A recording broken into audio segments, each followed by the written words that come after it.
¿Podemos hacer volar a una Fruit en Fruit Playground? La respuesta es que sí, pero no es fácil. Sabemos que la Mimiri es la arma más potente de Fruit Playground. Es por eso que puede hacer volar cosas. ¿Pero podrá hacer volar un personaje?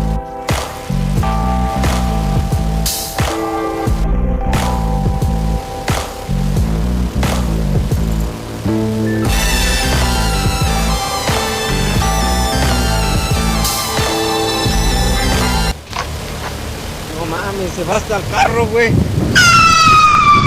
La cantidad que se necesita son 5 miniguns para hacer volar a un personaje.